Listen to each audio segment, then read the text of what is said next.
Hello, it's me again, Jen, your chubby mama living in Rizal. So after 2 nights and 1 day ng aming pag-stay sa Pampanga ay uuwi na nga kami ng Rizal. Sobrang bitin na bitin lang talaga yung oras.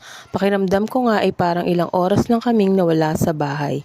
Alam nyo ba na more than 2 years din akong nakakulong lang sa bahay at kung aalis man ako dito ay dito lang din sa amin. Bihirang-bihira lang talaga akong makaalis. Kaya naman tuwang-tuwa talaga ako kapag bumabiyahe kami, lalo na kapag ganitong klaseng tanawin ang makikita mo sa biyahe. Malawak na taniman, lunti ang mga halaman at mga bundok. Ang lakas lang talagang makasenti. Para akong dinadala sa ibang dimension sa tuwing nakakakita ako ng magagandang tanawin.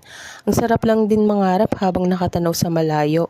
Ang OA ba? Pero ganun lang talaga ako.